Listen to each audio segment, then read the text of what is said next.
Salut à tous, ici Ryuda et bienvenue pour la troisième partie du résumé complet du manga Boruto. Cette vidéo est faite pour ceux qui ont besoin d'un récapitulatif, pour ceux qui ne regardent que l'animé et qui ont la flemme de se mettre au manga, ou encore pour ceux qui sont simplement curieux de connaître cette histoire. Je vous invite déjà à regarder les deux précédentes parties qui résument les 50 premiers chapitres afin de ne pas être perdu. Il vous suffit de cliquer en haut à droite et on se retrouve une fois que vous serez à jour. Tout de même, avant de reprendre là où on s'est arrêté, un petit rappel des derniers événements s'impose, histoire de se remettre dans le bain. Suite à sa victoire écrasante contre Naruto et Sasuke, le corps de Jigen n'en est pas moins endommagé et part reprendre ses forces au QG de Kara. C'est une occasion qui ne se représentera pas. Amado et Kashin-Koji entament l'exécution de leur plan de trahison. D'un côté, Amado se rend à Konoha afin d'être sous la protection du village, en échange de quoi il leur révélera tout son savoir. De l'autre, Kashin-Koji part affronter Jigen et parvient à le brûler vif, mais ce n'était que la première partie de leur plan. Ishiki Otsutsuki a ressuscité grâce au Kama à travers le corps de Jigen. Sa puissance n'a rien à voir avec tout à l'heure, et malgré le mode ermite de Koji, qui est en fait le clone de Jiraiya, celui-ci frôle la mort. Amado avait prévu qu'il ne ferait pas le poids, bien qu'il ne lui avait pas avoué, mais comptait secrètement sur Naruto et Sasuke pour reprendre la suite. Ils ne parviendront sûrement pas à vaincre Ishiki, mais tout ce qu'il faut, c'est gagner du temps. Malgré sa puissance, son espérance de vie est réduite. L'enjeu de ces prochaines heures sera d'empêcher l'Otsutsuki de poser un nouveau Kama sur Kawaki avant qu'il meure. À peine Naruto a-t-il envoyé l'ordre de mettre les villageois en sûreté qu'au-dessus du village paisible de Konoha survole déjà cette ultime menace. Voilà où nous nous étions arrêtés. Aujourd'hui, vous connaîtrez la conclusion de cette bataille et surtout ses conséquences sur le reste du récit. Reprenons. Ishiki scrute les bâtiments avec son Byakugan en vain. Heureusement, Sai connaît une ancienne planque de Danzo indétectable même avec un Byakugan où il y emmène Shikamaru, Katasuke, Sumire, Amado et bien sûr Kawaki. Naruto part à l'affrontement mais Sasuke doit s'entretenir quelques secondes avec son élève avant de le rejoindre. Sasuke lui confie qu'ils n'arriveront pas à le vaincre. Ils se sont déjà fait rétamer par Jigen, or Ishiki est encore plus redoutable. Si Boruto participait, il pourrait contrebalancer la situation. En effet, la puissance du Kama s'était révélée féroce contre Boro. Mais le jeune garçon craint de perdre le contrôle et de voir ce pouvoir se retourner contre ses proches. En parallèle, Naruto rencontre Ishiki. Naruto tente de l'arrêter, sauf qu'il se prend une raclée. Alors qu'Ishiki tente de lui donner le coup de grâce, Sasuke échange de place avec lui à temps. Il demande à Naruto d'envoyer un maximum de projectiles à leur adversaire. Sans surprise, ils disparaissent les uns après les autres, mais alors que Sasuke envoie son épée, celle-ci semble immunisée. Il s'agissait en fait de Boruto métamorphosé, stratégie qui s'était déjà montrée efficace contre Momoshiki. Plus tôt, lors de leur conversation, Sasuke a rassuré son élève en promettant de l'arrêter quitte à le tuer s'il devenait une menace. Boruto a une dernière exigence, réenfiler le bandeau de son maître. Le voilà désormais face à Ishiki. Il utilise son Kama afin de le téléporter dans une dimension qu'il aurait tous deux inconnue. Sasuke les localise et les rejoint avec Naruto. Dans ce lieu loin du village, ils vont pouvoir se donner à fond. Cependant, Ishiki chope instantanément Boruto en l'air sans que personne n'ait eu le temps de réagir. Il constate que le garçon est déjà à 80% de son dégel.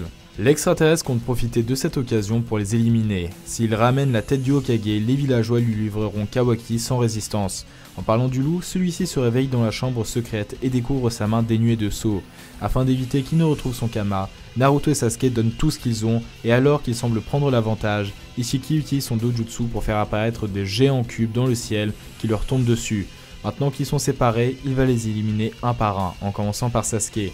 Au moment où il s'apprête à empaler le Uchiha avec sa propre épée, Boruto se jette sous la lame et sauve son sensei in extremis. Si Boruto ne s'est pas fait transpercer, ce n'est pas par hasard. Il a bien compris qu'en fait, Ishiki ne peut pas se permettre de le tuer. Amado explique que pour planter un Shinju, il faut que le Jubi dévore un Otsutsuki vivant. C'est pour cela que Otsutsuki se déplace en binôme avec celui de rang inférieur qui se sacrifie après avoir bien sûr posé un Kama. Comme Kaguya l'avait trahi et ne s'était pas sacrifié, Ishiki allait utiliser le corps de Jigen, mais compte désormais utiliser plutôt Boruto qui est un meilleur choix. Voilà pourquoi il ne peut le tuer.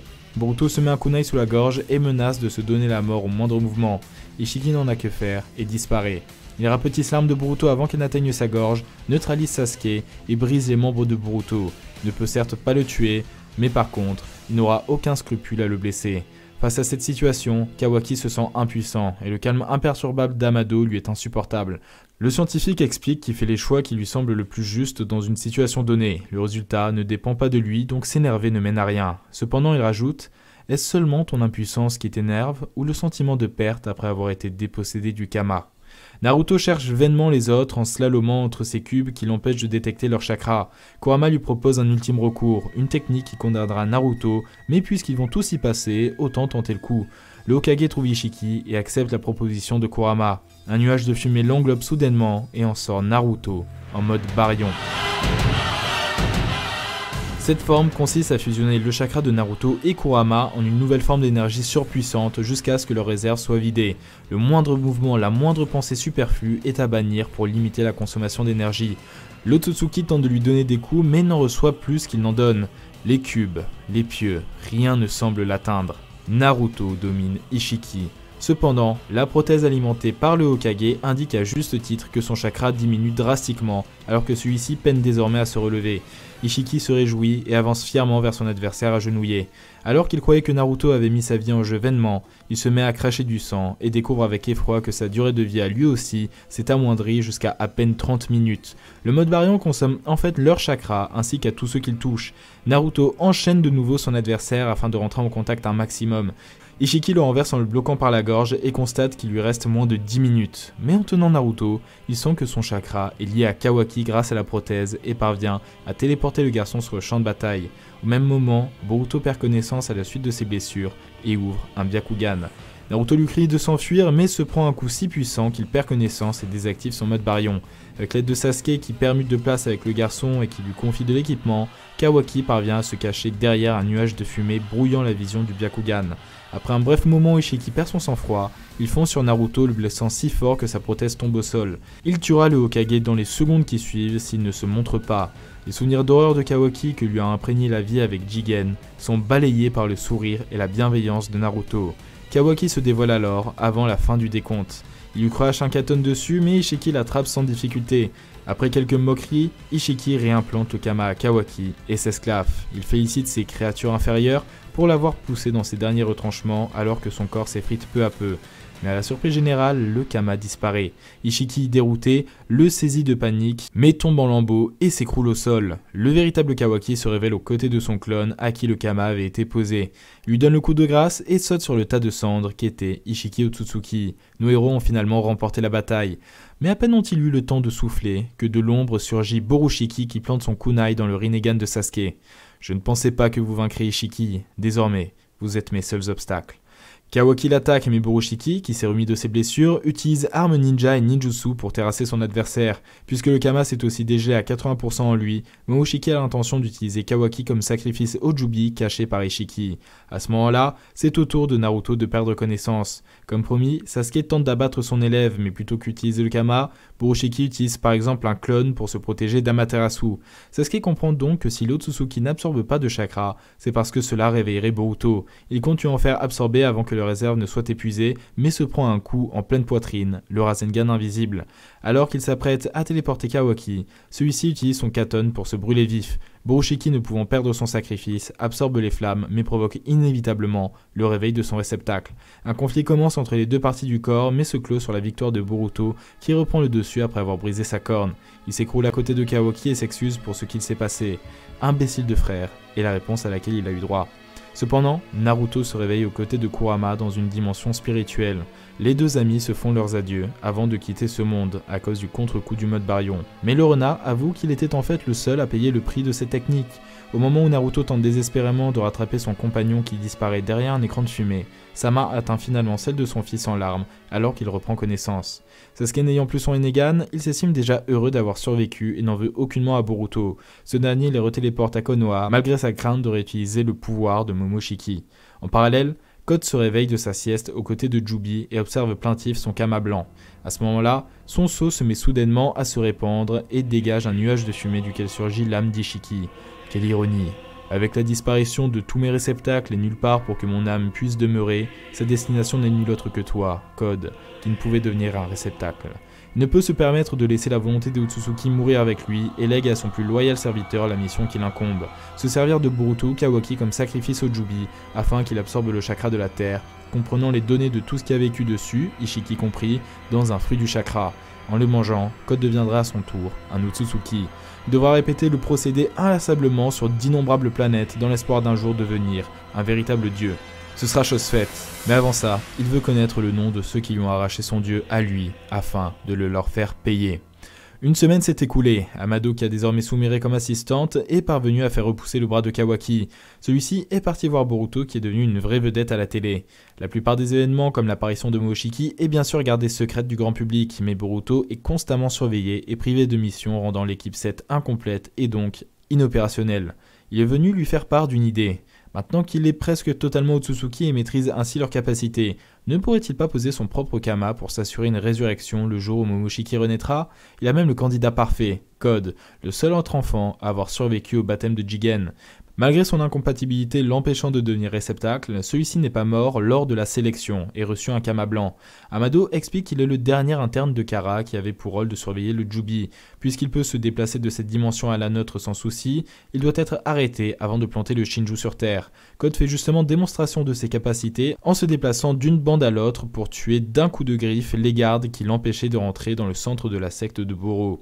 Comme de nombreux cyborgs qu'avait créé Amado, la force de Code était supérieure à celle de Jigen, sauf qu'à l'inverse des autres qui sont censés être éliminés, sa puissance a simplement été bridée puisqu'il n'avait aucune intention de la retourner contre Jigen étant donné qu'il vénère les Otsutsuki. Le scientifique est le seul en mesure de lever cette limitation, mais si Code venait à le trouver, il ne résisterait pas longtemps à la torture avant de le libérer.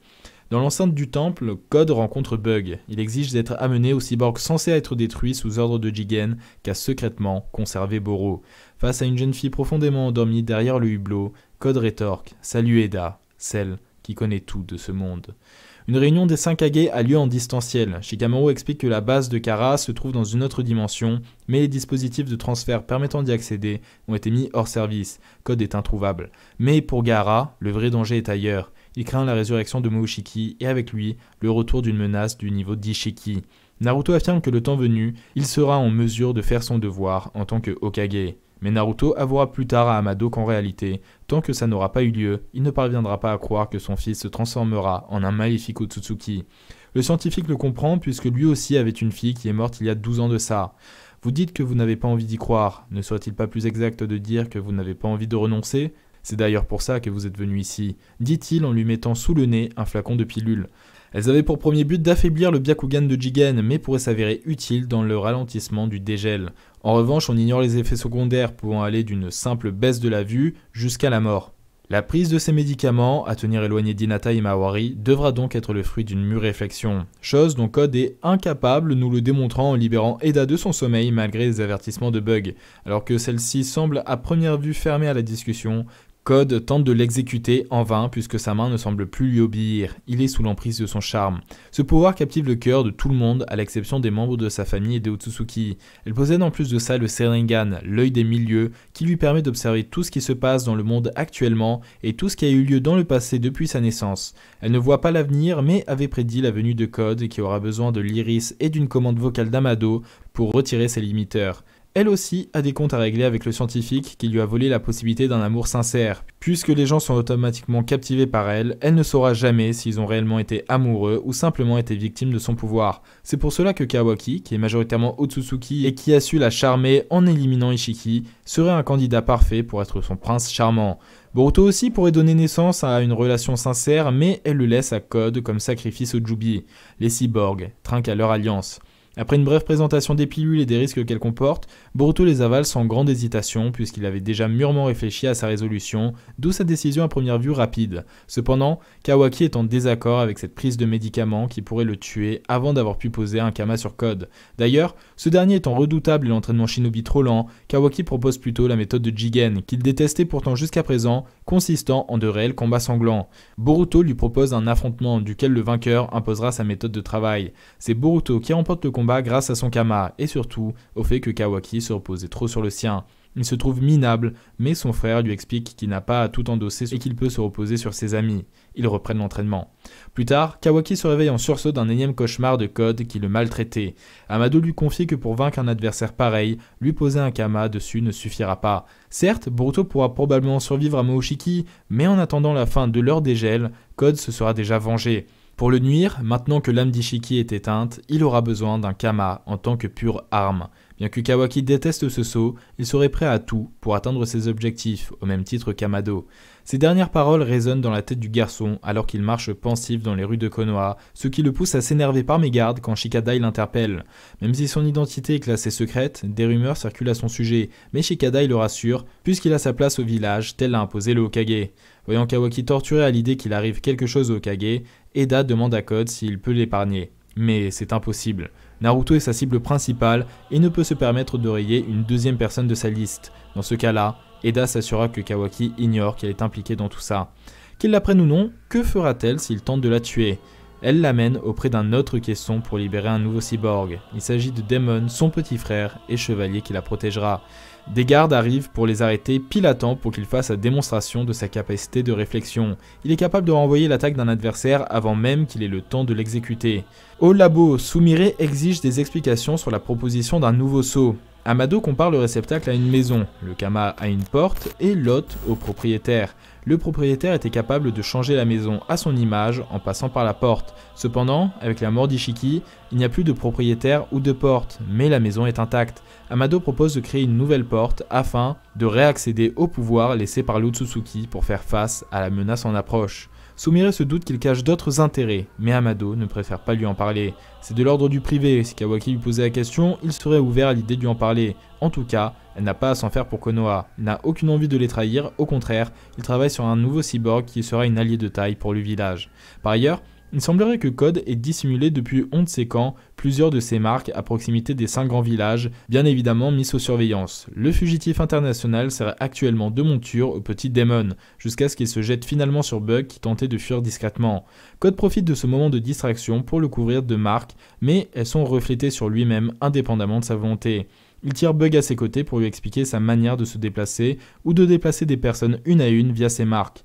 Alors que Demon s'apprête à son tour à expliquer le fonctionnement de ses capacités, sa grande sœur l'invite à garder le silence, considérant que Code n'est pas encore assez digne de confiance. Il est trop tôt pour tout lui montrer. Code se demande alors si Eda, en plus de la séduction et du Senrigan, ne cacherait pas d'autres pouvoirs. Après que Kawaki explique à Naruto sur sa statue qu'il aime le village, mais que Jigen avait raison de dire qu'un nid à problème comme lui n'y avait pas sa place, le Hokage porte son imbécile de fils jusqu'à la maison. Un festin est organisé, un peu en retard, pour fêter l'arrivée de Kawaki dans la famille. En guise de cadeau, Boruto lui prête son bandeau frontal en attendant le jour où il deviendra officiellement shinobi et recevra le sien. Et Mawari lui conseille de le porter autour du cou, ça lui va mieux que sur le front. Le temps passe et Boruto ne supporte plus d'être constamment surveillé. Il y a certes une barrière de détection qui englobe le village, mais celle-ci sert qu'à vérifier si le chakra des individus qui rentrent est enregistré dans la base de données ou non. Le ninja qui les surveille, sûrement de type sensoriel, doit avoir pour rôle, en cas d'attaque, de transmettre leur localisation et celle de l'ennemi à Naruto et Sasuke. À moins d'être capable d'effacer son chakra, rien n'échappe à l'unité de détection. Ces derniers mots interpellent Kawaki. Shikamaru ordonne par la télépathie d'Ino aux gardes de laisser Sasuke, qui a comme intuition que Code ne sortira pas par les marques qu'il surveillait, faire son enquête et s'adresse ensuite à Amado qu'il soupçonne toujours d'avoir tout manigancé. Celui-ci assure qu'il n'avait rien prévu de tout ça, notamment l'obsession pour le Hokage qui habite Kawaki. Le soir même, celui-ci profite que la famille soit occupée pour sortir et se jette dans un buisson sous le regard intrigué du ninja sensoriel, mais en ressort aussitôt. Boruto le voit certes monter dans sa chambre, mais il sent sa présence à l'extérieur de la maison et tente de le rattraper alors qu'il s'enfuit. Cependant, comme le ninja sensoriel ne détecte que le clone dans la chambre, il comprend que Kawaki est parvenu à effacer son chakra. Eda prévient Code que le garçon a utilisé une capacité Otsutsuki pour effacer son chakra et se dirige vers l'extérieur du village. Il traverse aussitôt une marque cachée dans le creux d'un arbre et communique avec Eda en passant sa bouche ou une oreille dans sa marque. Comme Boruto prévient son père de la situation, le clone explose et au moment où ses souvenirs atteignent le Kawaki original, celui-ci se heurte à Code. Boruto ne sent plus sa présence. Il enfile son bandeau et part en direction de là où il l'a senti pour la dernière fois. Après quelques échanges de coups, les deux garçons entament les négociations. Kawaki demande à se sacrifier pour épargner Konoha, mais Code commence à le rouer de coups malgré les rappels à l'ordre d'Eda. Tous ceux en lien avec la mort d'Ishiki seront éliminés, et ce, peu importe leur nombre. De toute manière, il compte planter un Shinju sur Terre et, à moins de s'enfuir dans une autre dimension, toute vie sera annihilée. Le sacrifice de Kawaki est absurde comparé aux ambitions de Code, surtout qu'ironiquement, il est le seul à être retiré de sa liste noire afin qu'il rencontre une certaine personne. Boruto intervient avant qu'ils aient le temps de s'enfuir, mais Kawaki exige que Code l'emmène. Si une personne a eu assez d'influence pour le pousser à le retirer de sa liste, il veut s'entretenir avec cette personne pour qu'elle l'empêche de s'en prendre à Naruto. Voyant que Boruto s'y oppose, Code se réjouit à l'idée de pouvoir tester la qualité de son sacrifice et entame le combat. Il trouve ça excitant de se battre avec un ninja, mais trouve son utilisation du Kama lamentable. Après que Code ait activé le sien, il démolit son adversaire sans difficulté. Il tire cette puissance des connaissances guerrières accumulées par les Otsutsuki dont il s'est imprégné. Alors qu'il pousse Boruto à bout, celui-ci s'enveloppe d'une aura flamboyante et ouvre un Byakugan. Sauf qu'à la surprise générale, il est en pleine possession de ses moyens et reprend l'avantage. Il tente en vain d'absorber les marques de Code car faites en partie du fer contenu dans son sang. Code en utilise justement une pour se téléporter derrière Kawaki. Il reviendra pour chercher Boruto quand son Otsutsukification sera la plus poussée. Mais Kawaki utilise un clone pour aider Boruto et empêcher Code de partir. Maintenant qu'ils ont l'avantage, s'ils le tuent ici et maintenant, tous leurs problèmes seront réglés. Le combat est serré, mais alors que l'Uzumaki s'apprête à sortir le grand jeu, il s'écroule au sol. Le temps s'arrête, de la fumée se répand, et Momoshiki apparaît. Il a lui aussi l'intention de tuer Code et reprend les commandes. Borushiki se relève et l'enchaîne de Rasengan géant. Code n'a d'autre choix que de prendre Kawaki en otage, mais avant qu'il ait le temps de traverser sa marque, Borushiki comprime son Rasengan en une petite orbe, le Rasendan, qui lui tire dans l'épaule. Et alors que Borushiki traîne Kawaki et tente de lui briser les membres, il est sauvé par Shikamaru et Naruto, qui les ont localisés grâce au mode ermite. Puisque Naruto l'embête aussi, Borushiki accepte de faire équipe avec Code, qui a pris Shikamaru en otage. Alors qu'il tente d'achever le Hokage d'un Rasengan géant, ironique, celui-ci est aspiré par Kawaki qui semble posséder un tout nouveau Kama. Eda devine qu'Amado a dû lui réimplanter pendant qu'il lui réparait son bras droit et c'est leur intervention qui l'a aidé à réveiller ce pouvoir. Les deux Otsutsuki se battent avec une nette domination de Kawaki et son dojutsu. Alors qu'il est sur le point de lui porter le coup de grâce, Naruto vient en aide à son fils, mais ce dernier reprend conscience et propulse son père du chemin afin qu'il puisse se sacrifier. Kawaki transperce son frère en plein cœur. Boruto est mort. Cas de force majeure, Code doit rentrer au QG pour discuter avec Eda de ce qu'ils vont faire, mais Kawaki l'en empêche et rapetisse ses marques avant qu'il ne puisse passer au travers, ce qui le fait tomber ridiculement au sol. C'est au tour de Kawaki de lui faire manger la poussière. Alors qu'il charge une attaque surpuissante pour l'achever, il prévient que son acolyte sera la prochaine. Une explosion balaie les environs, mais c'est Kawaki lui-même qui se les prise car Code a sorti juste à temps Daemon pour lui refléter son attaque. Ils se retéléportent tous deux au QG. Naruto n'y a même pas prêté attention tellement il était sous le choc de son enfant défunt. Sauf qu'une main lui attrape le col. Boruto est vivant. Momoshiki arrête une nouvelle fois le temps pour lui expliquer qu'il a dû utiliser les derniers pourcentages de son Kama afin de reconstituer les organes de son réceptacle. Cela signifie d'une part que Momoshiki, qui n'a pas pu finir son dégel correctement, ne pourra plus ressusciter, et de l'autre, que Boruto est du coup devenu un Otsutsuki à 100%. Cependant, sa mort provisoire n'a rien à voir avec la prédiction qu'avait fait Momo lors de leur première rencontre, mais elle devrait se réaliser très prochainement. Une fois rentré, Boruto explique au duo scientifique que Momoshiki ne pourra plus ressusciter, et bien qu'il menace toujours de reprendre le contrôle de son corps, il a le sentiment qu'il pourra le maîtriser à l'avenir, et ce, sans l'aide des médicaments. Puisque Amado n'est pas autorisé à l'approcher, c'est Sumire qui affirme que bien qu'inconscient, l'état de Kawaki est stable. En attendant, ça ne sert à rien de le contraindre puisque rien ni personne n'est en mesure de lui tenir tête, donc s'assurer qu'il reste un allié est la seule option qu'il leur reste. Par ailleurs, Sasuke est rentré de son enquête. Grâce à Bug, il connaît la localisation du temple de Boro dont Code se sert de QG. Il rend ensuite une visite à son élève. Il s'en veut grandement d'avoir été absent pendant un épisode pareil. Boruto tente de le rassurer en expliquant que c'était leur résolution, mais il rétorque « Peut-être que cette fois, c'est à moi de montrer ma résolution ». Ils sont observés au loin par Sarada et Mitsuki qui ignorent toujours que c'est Kawaki qui est à l'origine de la tentative de meurtre de Boruto. Eux aussi culpabilisent à l'idée de ne pas être en mesure de protéger cet être cher à leur cœur. Ils ont l'intention ferme de s'entraîner durement. En parallèle, Eda prévient son acolyte que son sacrifice est non seulement vivant, mais aussi que son dégel est achevé. Cependant, elle croit comprendre que lui et Momo sont capables de discuter dans une dimension spirituelle que même ses Senrigan ne peuvent observer. Elle rajoute qu'elle est déçue du comportement impulsif de Code, et que s'il s'avère être un boulet même une fois que sa limitation est levée, Daemon se disposera de lui. Elle n'a pas de souci à se faire, il a déposé l'une de ses marques sur Shikamaru qui va justement rendre une petite visite à Amado. Il lui attrape le col et demande les raisons qui l'ont poussé à recréer un saut, mais avant d'avoir pu répondre, Code déboule dans la pièce, projette Shikamaru contre le mur et force Amado à lui ôter ses limiteurs. Mais le stratège avait tout prévu et déploie le cyborg qui était dans le caisson. Il s'agit de Delta, reprogrammée. Elle le bloque contre le mur avec sa jambe extensible. C'est alors qu'il déploie une marque dans laquelle il plonge sa main, non pas pour s'enfuir, mais au contraire, pour sortir celle de quelqu'un d'autre. Amado n'en croit pas ses yeux. C'est Eda. Maintenant qu'elle est là, malgré la résistance dont fait preuve Shikamaru qui parvient brièvement à la neutraliser avec son emprise des ombres, ils sont tous sous son emprise à elle.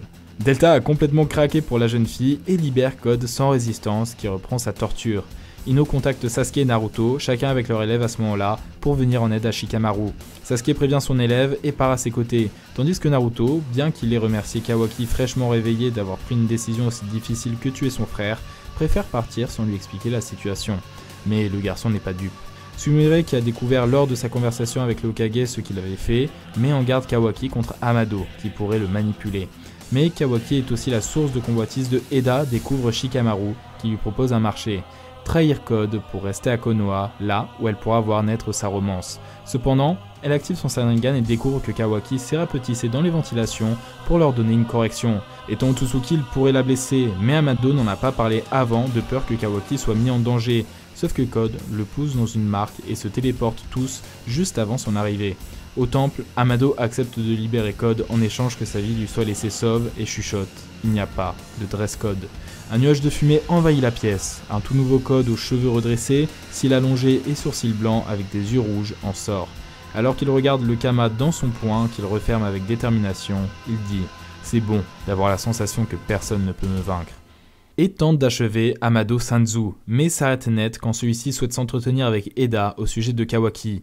Malgré l'interdiction de celle-ci, Code n'a aucune intention d'épargner les cibles de sa liste, mais se fait immobiliser par Demon sous ordre de sa sœur. À peine a-t-il levé la main que ses griffures se reflètent sur lui. Elle l'avait prévenu, elle a rempli sa partie du contrat en lui retirant ses limiteurs, mais maintenant que Shikamaru lui a fait une super proposition, elle n'a d'autre choix que de l'éliminer pour s'assurer une place à Konoha. Avant que Code affronte Demon, Bug le prévient que sa technique de réflexion ne marche que lorsque ses paumes de main sont posées sur un autre être humain. Mais même sans faire usage de sa technique, Demon met une raclée à Code l'obligeant à fuir avec Bug. Il a pour mission de dévorer le fruit du chakra de la terre qui le transformera en Otsutsuki. Il saura alors s'il aime sincèrement Eda, sinon quoi, il la tuera. Maintenant qu'il est parti, Amado explique qu'il a mis une commande d'arrêt d'urgence sur Kawaki afin d'être indispensable à Konoha pour l'arrêter. Mais le Kama de Kawaki lui sert à un objectif tout autre qu'il leur expliquera une fois à Konoha. Téléporté au milieu d'une plaine désertique, Code est empli de rage. Tout ça, c'est de la faute de Kawaki. Pourquoi c'est lui le réceptacle officiel? C'est pareil pour Eda. Il me prend tout. Je vais le tuer. Je vais détruire tout ce qui est précieux pour lui, le Hokage, ses amis, et aussi le village de Konoha. Voilà la fin de ce résumé, ça a donné une vidéo assez longue. À chaque nouveau résumé, la durée de la vidéo triple, mais j'espère que ce n'est pas pour vous déplaire. Comme chaque résumé, je ne me suis pas arrêté pile au chapitre 75 pour finir sur l'élément qui provoque le plus de suspense et de hype pour la suite. N'hésitez pas à liker la vidéo si elle vous a plu et à me donner vos retours en commentaire. Abonnez-vous et activez la cloche pour ne pas rater les prochaines vidéos. Comme il me faut à peu près 25 chapitres pour faire ce genre de géant résumé, il faudra donc attendre 2 ans avant le prochain. Mais pas de panique, en attendant, je vous résume chaque mois les nouveaux chapitres le jour de leur sortie. Vous pouvez déjà voir le résumé du chapitre suivant sur le lien qui va apparaître dans un instant. Observez, déduisez, partagez, prenez soin de vous.